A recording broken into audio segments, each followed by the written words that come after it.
Hello guys, what you are looking at on screen is a diagrammatic representation of the Great World Age-ending celestial configuration, the core pattern responsible for periodically triggering major earthbound devastation.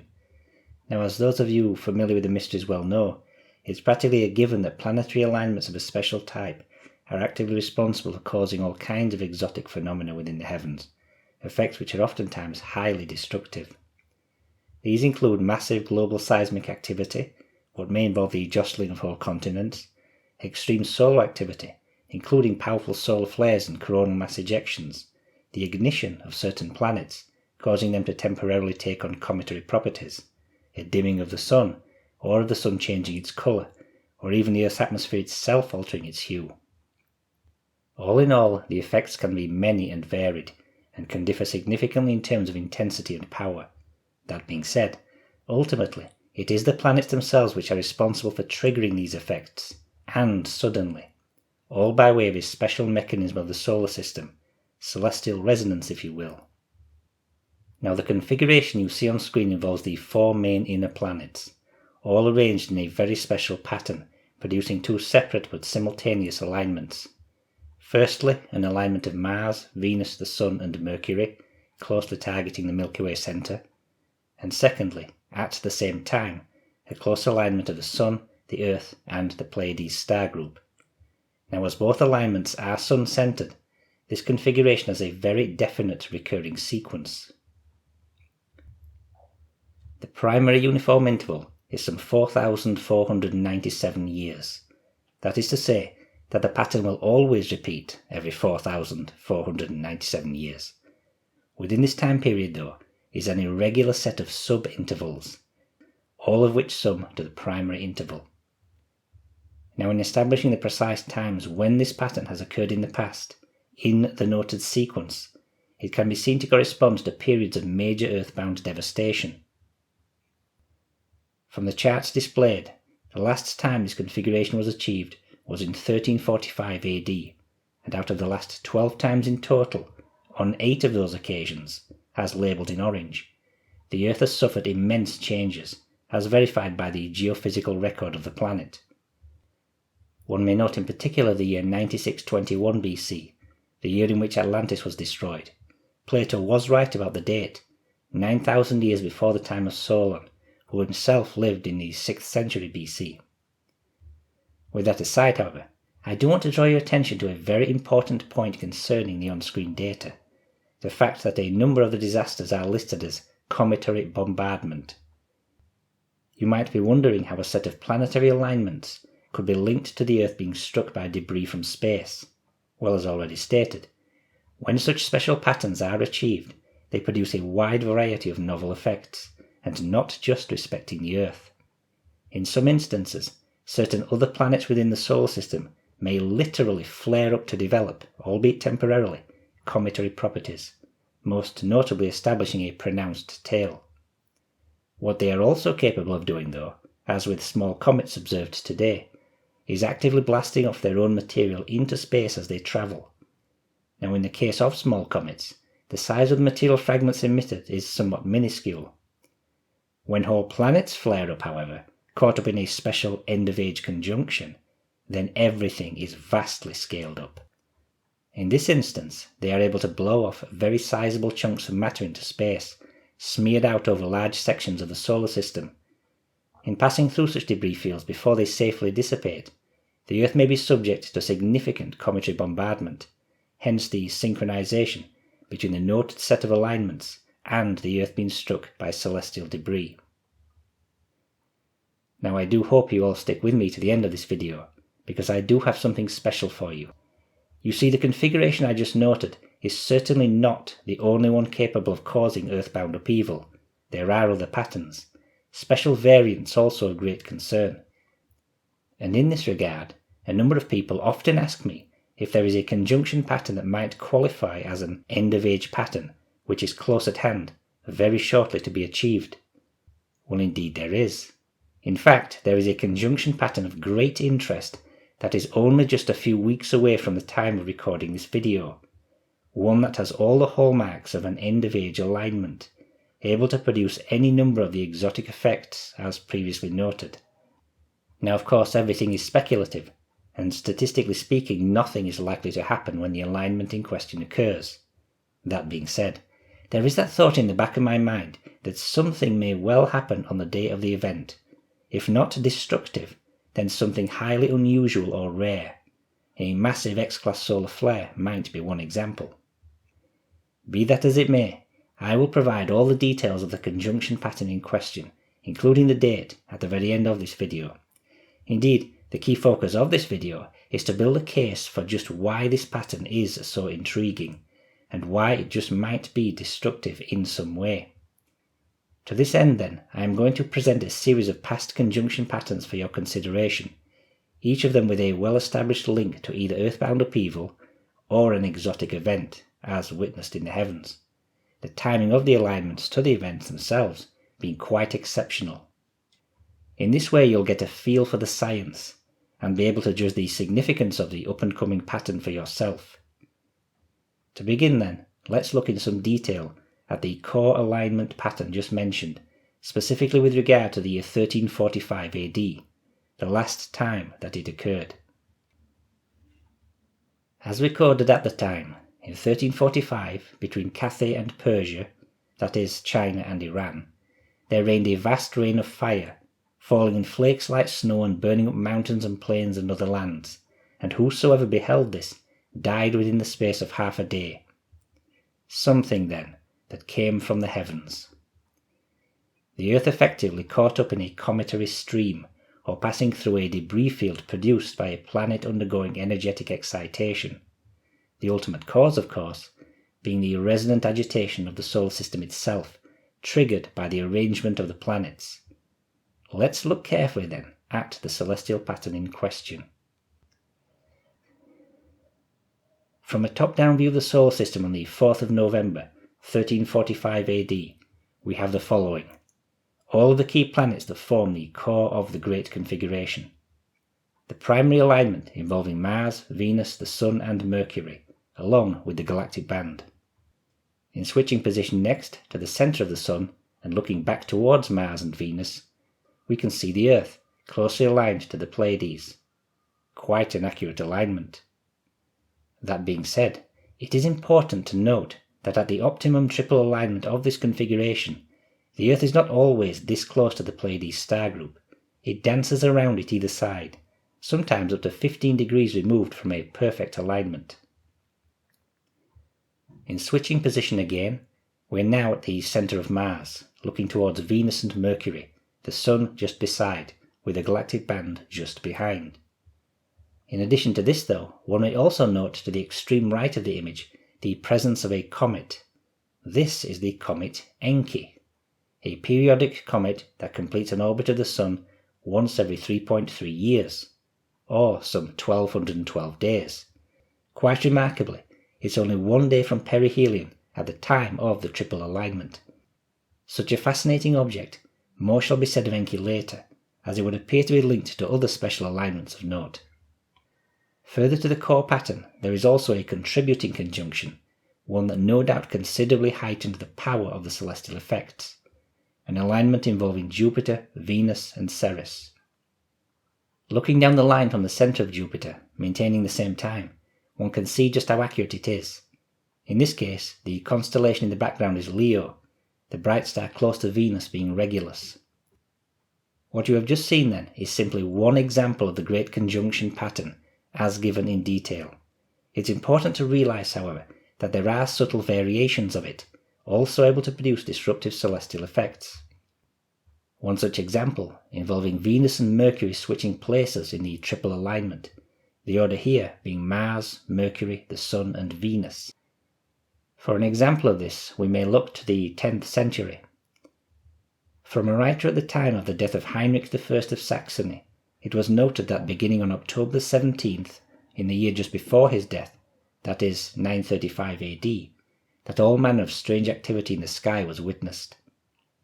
The sun was without light, although the skies were clear and cloudless, but it looked blood-red through the windows. Strange comets were also sighted, followed by a flood and a pestilence of cattle. So what was actually going on in the solar system during this time? Well, If we look to the precise date when all of this strange activity started, the 17th of October 935 AD, we see the following. From a top-down view of the solar system, we have an alignment of Mars, Mercury, the Sun and Venus. And from the centre of Mars, we see the alignment close to the galactic band, just in the background. Switching then to the Sun and looking back towards the Earth, we see it some 15 degrees to the right of the Pleiades, this being one of the more extreme offset cases, as previously alluded to. All in all then, a clear case of a close variant of the Great Configuration, also capable of affecting dramatic changes in the heavens. Now in moving on, there is another disruptive celestial pattern to consider, an altogether different template, so to speak. A distinct set of alignments, both occurring simultaneously. Firstly, an alignment of Jupiter, Mars and Venus, and secondly, at the same time, an alignment of Jupiter, Ceres and the Sun. Now that said, there are at least 3 other variants of this basic arrangement. The addition of Mercury to the pattern, oftentimes at the other side of the Sun to Jupiter, another variant involving Ceres at the other side of the Sun, and finally, where Mars and Venus have switched positions, Venus being in the middle of the arrangement. Now this pattern in particular was directly responsible for one of the more noteworthy global disasters of the past. In terms of the most prominent occurrence of this general pattern, however, that is the first configuration noted, we need look no further than the day when Jesus Christ was crucified. A top-down view of the solar system on the day in question being most revealing. The 3rd of April 33 AD. There is no doubt about the date. All of the symbolism in the New Testament is well satisfied in this regard. Here we can see then the specific variant of the aforementioned configuration, a twin alignment involving Jupiter. Firstly, Jupiter, Ceres and the Sun, in this instance also with Mercury, and at the same time, Jupiter, Mars and Venus. And yet, with something else also. At the same time as the 2 planetary alignments, there is a lunar eclipse, and quite a central one at that. Switching position to the centre of the moon and looking back towards the Earth, we see the following. The eclipse at optimum aligned to the constellation Aries, known as the Ram, or rather Lamb, for is not Jesus the Lamb of God? Most assuredly. The lunar eclipse is a blood moon, with Jesus the sacrificial lamb, whose death ushers in the new world age. Now at the time of the event, it was reported that the sun temporarily went dark for some 3 hours at midday, and that there was also anomalous seismic activity. All of this is true, such effects being directly caused by this configuration. Of course, today it is politically fashionable to say that none of these things actually happened, to pretend that it was all fiction. To believe that, though, is to believe a lie. The next variant of the pattern under consideration involves the famous story in Greek mythology of the death of Phaethon, the child of the sun god, who for a single day was allowed to carry the crown of light on its journey through the heavens. A disastrous journey that led to major earthbound devastation. A very real event, to be sure, as recorded even in secular records. According to the Roman poet Ovid, who wrote a mythical account of the story in his famous work Metamorphoses, Phaethon was allowed to ride the chariot of his father, the sun god, to complete one single day wearing the crown of light, the chariot itself pulled by 4 very fierce horses. Unable to control them and steer a steady course, Phaethon alternately found himself flying at first too high and then too low, burning up the stars in the heavens and then subsequently the earth. Now in the course of his journey, Phaethon was terrified by certain beasts that he met along the way. There is a certain place where the scorpion stretches out its pincers in 2 hollow arcs, and with his tail and curving claws outspread on either side, sprawls over 2 signs of the zodiac. It is at this point, as recounted, that Phaethon lost all control of the chariot when he dropped the reins in terror. What followed next was that Zeus, the chief god of the Olympian pantheon, in order to stabilize the heavens, thrown into such agitation by Phaethon's reckless journey, destroyed him with a single thunderbolt. Struck by its devastating force, Ovid notes the flames at searing Phaethon's glowing locks. Flung headlong, he went hurtling down through the air, leaving a long tail behind. The great river Eridanus received him. And the solution to the story? Well, it's based upon a very specific conjunction pattern that occurred on a very specific date in history. According to the annals of the bamboo books, i.e. Chinese sources, in the year 687 BC, on the 23rd of March, a remarkable disturbance occurred in the heavens. Though the night was clear, a star fell in the form of rain. The 5 planets went out of their courses. In the night, stars fell like rain. The earth shook. In essence, there was a disruption to the Earth's axis, causing the observed planets to appear to be thrown off their regular courses, and this action coincided with extreme seismic activity. More than just this, however, an unusual comet was sighted in the sky. But how can we be certain these specific observations on this specific date are the solution to the Phaethon story? Everything is revealed upon close inspection of what is going on in the heavens upon the day in question. From a top-down view, here we see the following. A variant of none other than the critical pattern under consideration, a twin alignment involving Jupiter, the very same bodies as aligned on Crucifixion Day, only in a different order.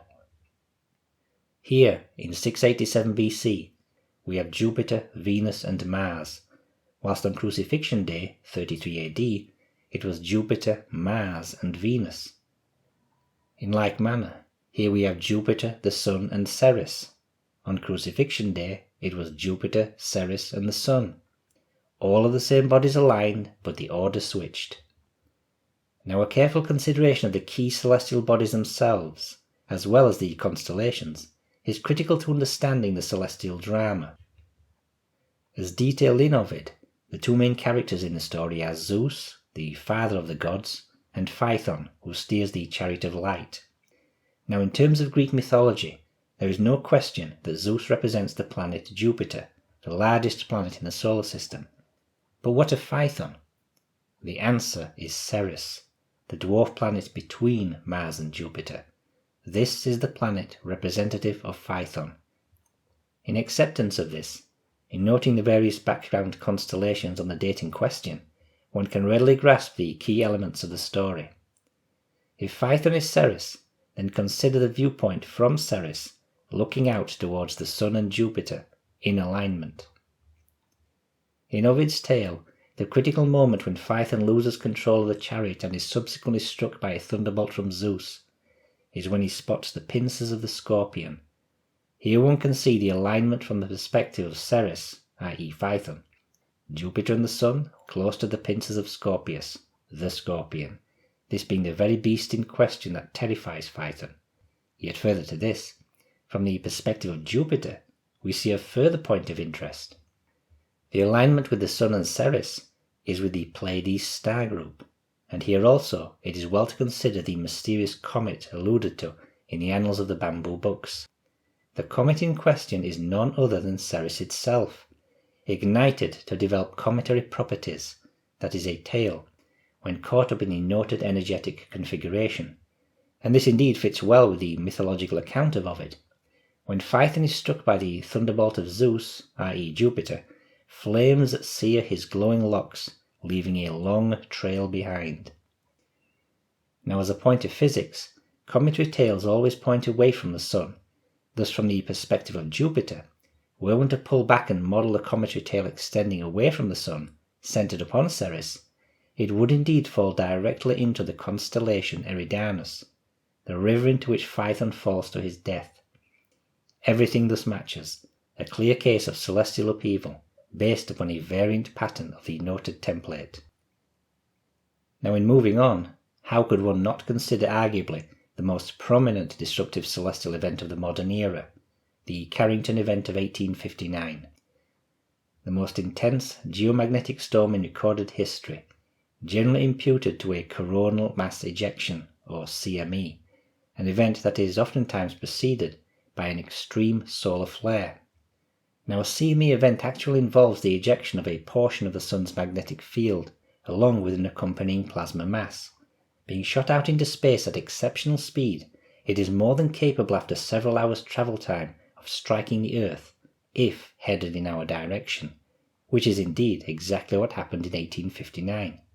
In terms of technological impact, however, in the 19th century there was little to report, just a few fried telegraph wires, along with massive auroras stretching well down to the lower latitudes.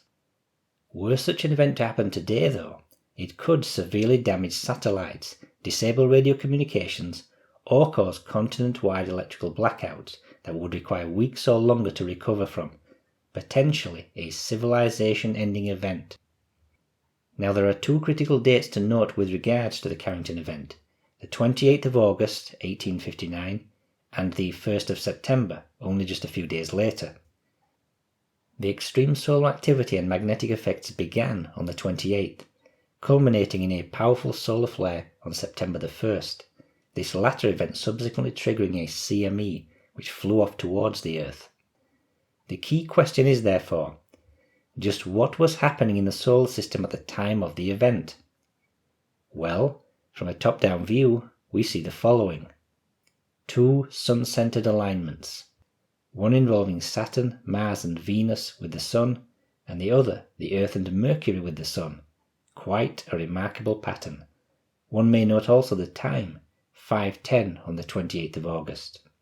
The precise optimum for another event that is happening simultaneously. Zoomed in close on the Earth from the Sun's centre, we see this. The disk of the Moon just slightly crossing over the disk of the Earth. A weak solar eclipse to be sure, at least from a visual standpoint, yet no doubt a powerful contributing influence to the two noted alignments, the full pattern itself directly triggering the heightened activity in the Sun. That being said, however, this was just the start of it, the main event occurring on the 1st of September, when Carrington observed a powerful solar flare at 11:18, subsequently triggering the CME that struck the Earth some 17 hours later. Here then we see the following. A subtle shift in the positions of the planets, creating an alternate set of alignments. Saturn, Mars and the Sun, with the Earth now aligned to Mercury and Venus. And if we look down the line of each alignment, we can see just how accurate they are. From the centre of Saturn, there is Mars just above the Sun, the alignment taking place in Capricorn. And from the centre of Venus, here we have the Earth and Mercury, this time in Aquarius. One should not doubt it for a moment. Conjunction patterns of a special type are indeed the key trigger for both powerful solar flares and coronal mass ejections. Moving on then, let's go back to very ancient times, in this case the beginning of the Bible, the so-called creation event, or rather, the beginning of the generations of Adam. Now certainly, it goes without saying that the Genesis account of creation is not of an ultimate creation at all. It is merely the poetic description of a series of great earth changes that were brought about by a special conjunction pattern. And here indeed, one has to concede that James Ussher, in his famous Bible chronology, was right about the so-called year of creation.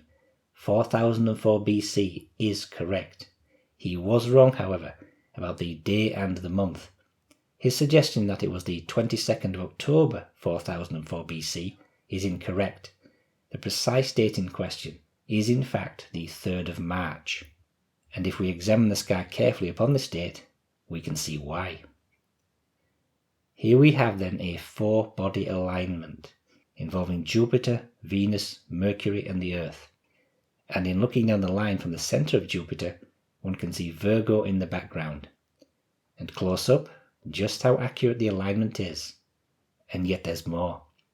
There's something else going on, which should hardly come as a surprise. 3 days prior, on February the 28th, there is a very strong, near central solar eclipse, as seen here from the Sun. Yet another celestial configuration responsible for triggering great earth changes. Staying with the Bible, we next turn to the Exodus event, and here I do have to begin by saying that it was a real event, not mythology. Now, as the Bible story goes, the Hebrews were oppressed in Egypt, and in order to force the Egyptian pharaoh to let them leave, the tribal god of the Hebrews, Yahweh, struck Egypt with a series of plagues, afflicting both animals and people. More than just this, however, were a series of strange atmospheric or heavenly events, most notably that Egypt suffered 3 days of darkness, a strange sort of darkness that could be felt. There was also a great thunderstorm of hail and fire. Now, although it is correct to accept the essential story as being real, it does not appear that the plagues were caused by the actions of a tribal god. Rather, they were entirely natural, due to a special planetary conjunction. But when exactly? Well, certainly there are many theories, advanced by many scholars over many years, none of which I will cite here though. Instead, I will give you my own theory, based upon a connection I have not seen anybody else make. To me though, it is utterly decisive. To determine the precise date of the Exodus event, we must reference once more the great world-age-ending celestial configuration, in this case a very specific instance of it.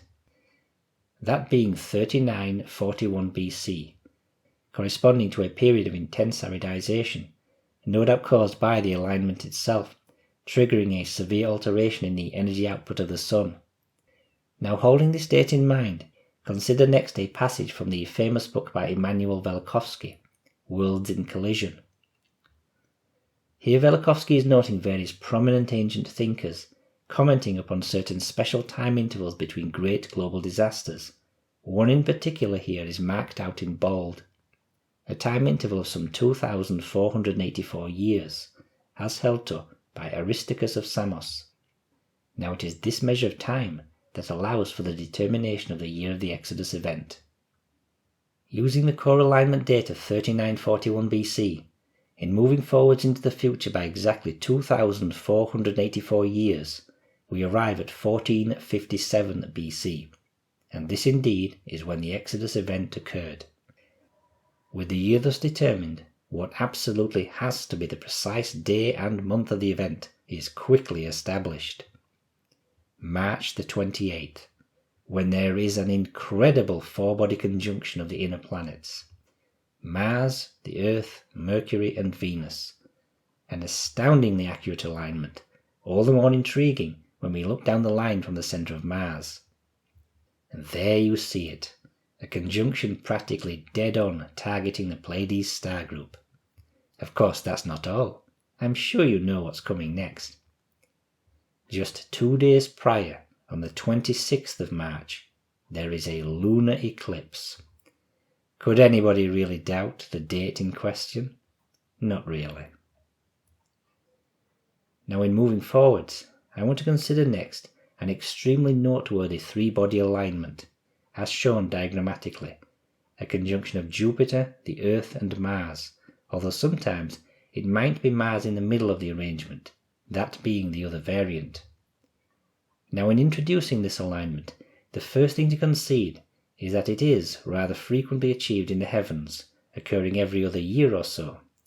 That said, when we examine certain key dates in history, it is found to be associated with several notable upheaval events, certainly not in isolation, but with additional powerful contributing conjunctions. A few examples are well worth considering. Blood-red skies over China, some 300 years ago. Beginning September the 10th, 1770, the skies over China, Korea and Japan turned an eerie red, and for 8 more nights glowing red auroras lingered. According to modern-day researchers, the effects of a powerful magnetic storm, to rival that even of the 1859 Carrington Event, although in this case lasting even longer, some 9 days in total, as opposed to the Carrington Event's 4 days. Now, as we have a precise date for when these effects began, we can readily examine the solar system at the time in question. Here we can see then, on the 10th of September, the triple alignment, as just previously noted, Jupiter, the Earth and Mars. More than just this, however, there is an important contributing conjunction that Jupiter is also a part of. Ceres, Jupiter and Pluto, Pluto itself being way off screen to the left. Looking down the line of each conjunction, the simultaneous accuracy is undeniable. Firstly, from the centre of Jupiter, we can see the Earth and Mars in between the horns of Taurus, a close-up detailing the accuracy. Maintaining the exact same time and then switching to the centre of Ceres, we see a corresponding accuracy in the alignment with Jupiter and Pluto. More to this, however, there is a further conjunction to consider. Staying at the centre of Ceres and looking towards the Sun, we also see the following. Mercury, just offset from the Sun. The optimum alignment of all three bodies occurring on the 12th of September, just close to the Pleiades, some 2 days later. All in all then, it would appear that the two initial alignments were the primary trigger for the unusual atmospheric effects on the solar storm, the alignment on the 12th simply helping to sustain them. Moving back next to the Dark Ages, we then have a very intriguing event that took place in 664 AD, a great plague that struck Britain and Ireland. According to the Irish Annals of Tigernach, the plague was preceded by a solar eclipse on the 1st of May, 664. The Irish sources also claim that there was an earthquake in Britain at the time also. Now this last point is very noteworthy, as Britain is not on a fault line, and earthquakes are very rare and usually never of any great power. That one was actually recorded as associated with the event is therefore a standout fact. Let's look at the eclipse itself then. Viewed from the centre of the Earth, we can see the Moon fully blocking out the Sun, and we can also see that the alignment is practically dead on with the Pleiades. Viewed in reverse from the centre of the Sun looking at the Earth, we can see more clearly the strength of the eclipse, near central over the disk of the Earth. Further to this though, what else is going on in the solar system?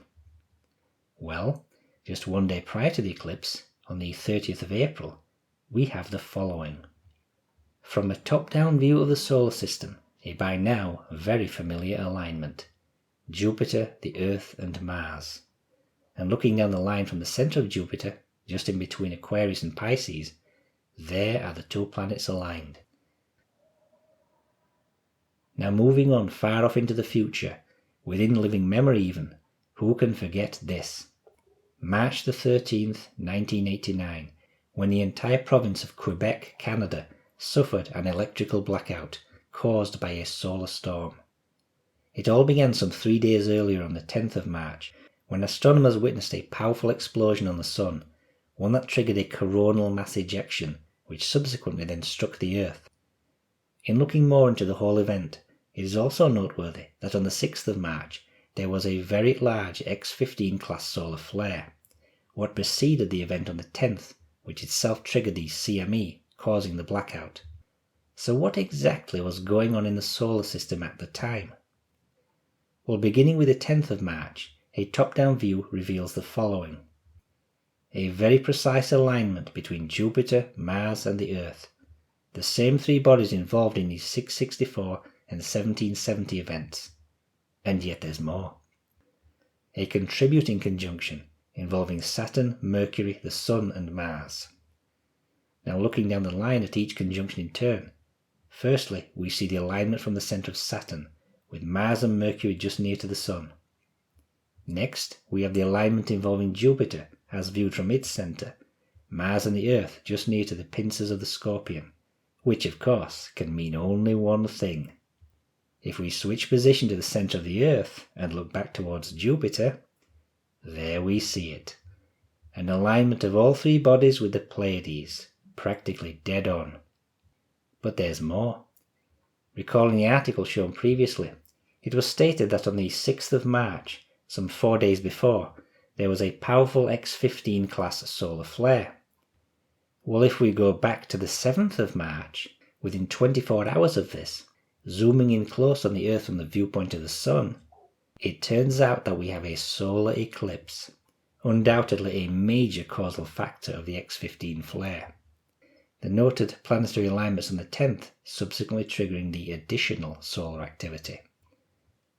Now in closing this section, we have seen then that a conjunction pattern involving Jupiter, the Earth and Mars, sometimes with Mars in the middle, is a powerful alignment when accompanied by others of note, being quite capable of causing extraordinary celestial effects. With all that said then, we move next to the most critical part of this presentation, an evaluation of a conjunction pattern literally only a few weeks away, nothing less than a bona fide contender for a true end-of-age alignment, with all that that implies. Shown diagrammatically, the alignment in question involves the very three bodies just detailed, Jupiter, the Earth and Mars, and not in isolation, but accompanied by an intriguing set of contributing alignments. An astounding pattern with incredible potential. Let's see it emerge together with the following brief animation. Beginning in early September, the initial date is shown top left. The motion of the solar system accelerated as follows.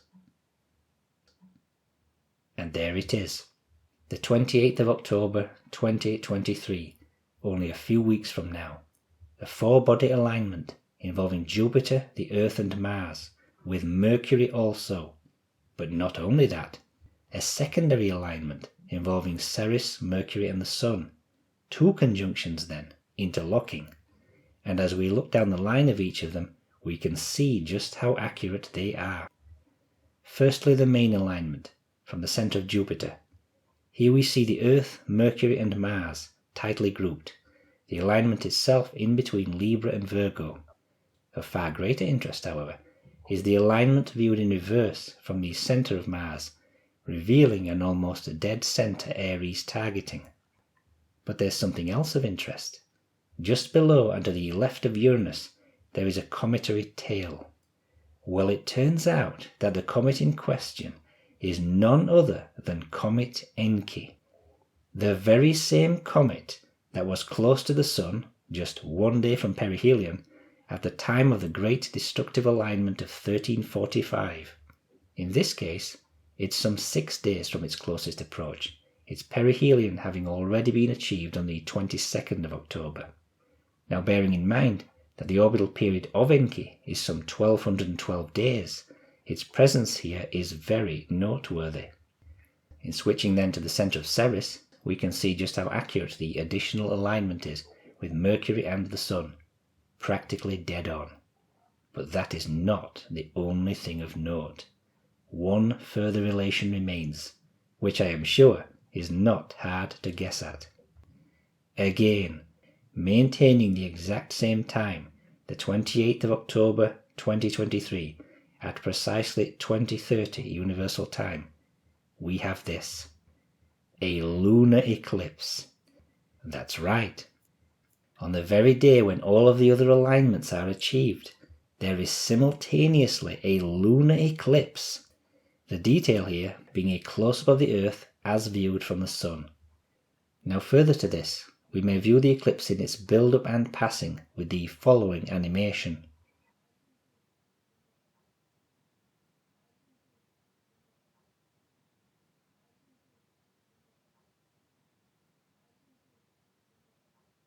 Still fixed on the Moon, from the centre of the Earth. Here then, the eclipse itself is at optimum in Aries, coincidentally within the same constellation as not only the main four-body alignment, but also that of the lunar eclipse that occurred on Crucifixion Day. Overall then, what we have here is a highly suggestive celestial configuration, in so many ways similar to some of the most notable end-of-age alignments from the past. The implication being that this pattern itself constitutes an end-of-age alignment, quite capable of causing all manner of disruptive or destructive effects, celestial and or geophysical. Of course, I do realise that there is a heavy degree of speculation here, the most probable scenario being that nothing out of the ordinary will occur on the date in question, but then again, it just might. In which case, I would suggest two broad possibilities, the mundane and the extraordinary. In consideration of the first, we are essentially referring to something notable but not earth-shattering. An X-class solar flare, for example, one at the lower end of the scale, which are quite common, about 5 to 10 occurring every year or so. Now if not this, then a high-magnitude earthquake, somewhere between 8 and 9 on the Richter scale. A significant event when it happens, especially in a populated area, but nothing truly extraordinary as such, there being some 3 to 4 earthquakes of this type every year. Now well beyond this scenario is where we have a true end-of-age event, the effects here being far more significant, both extraordinary and rare. In listing them all here though, the major effects as possible, this does not imply that every single one would or could occur on the 28th of October. It might be a combination of a few, or just one, assuming of course that something at this scale does happen. Considering them in order then, we begin with a powerful X-class solar flare, high double digits, a likely trigger for a coronal mass ejection, something comparable to a Carrington level event, or what occurred in 1770, nearly 100 years previously. Now if such an event produced a powerful CME that struck the Earth, then it could have a massive global impact, taking out the power grids of many countries in a worst case scenario, a civilizational breakdown of epic proportions. That being said, were a powerful solar flare and CME to occur without striking the Earth, no disaster would result. It would just be an event for the history books, so to speak. In moving on to the next listed item, we have seismic effects. In this case, a generalized geophysical agitation of the Earth, producing multiple extremely powerful earthquakes, the most extreme scenario of all being on par with the destruction of Atlantis in 9621 BC, where entire continental plates rose and fell.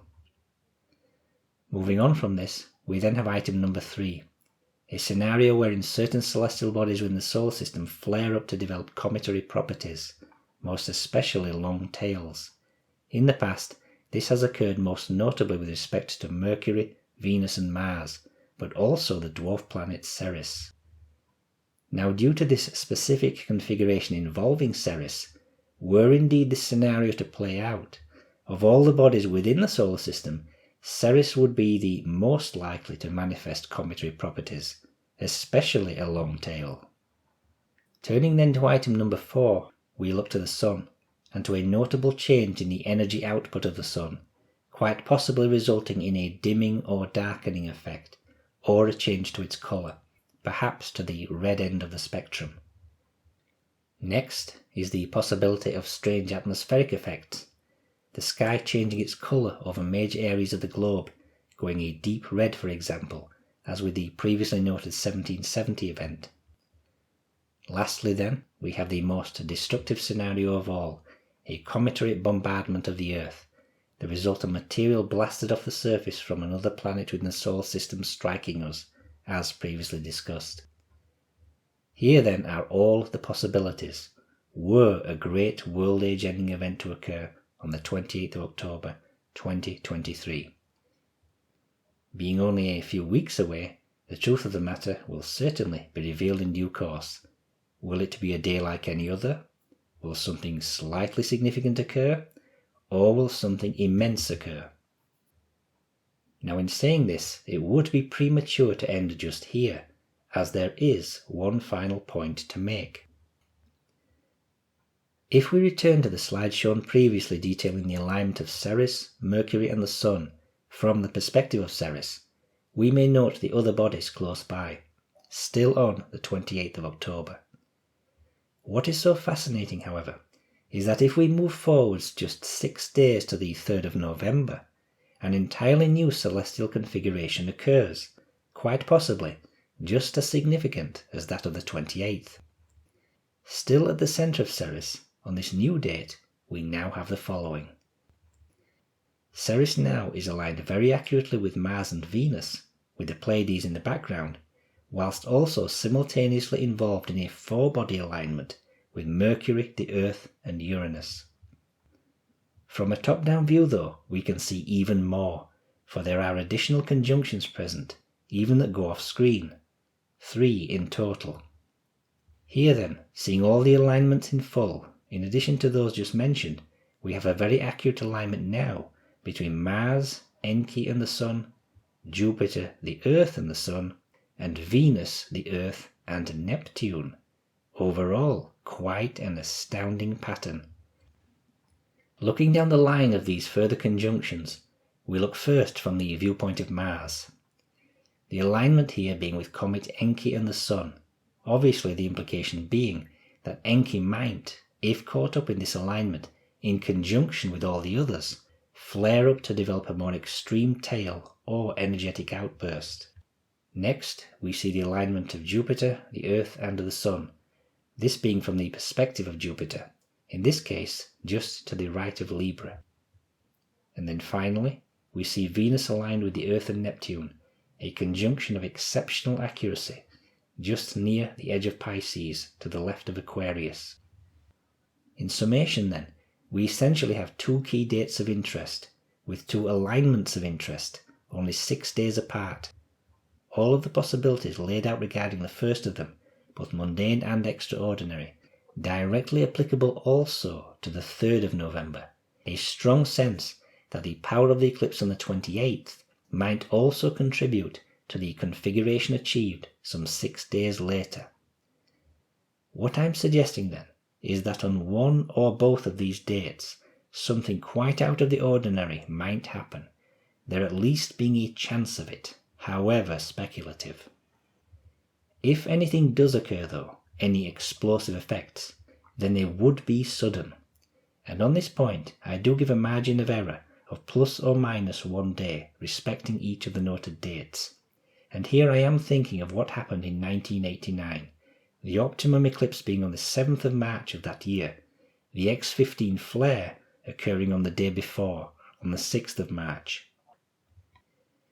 Now if we do go beyond both of the noted dates, into the 6th and 7th of November, with nothing having happened up to that point, then I would feel certain that nothing would happen going forwards, that the configurations in question never held any substantive celestial power at all. Time will of course tell.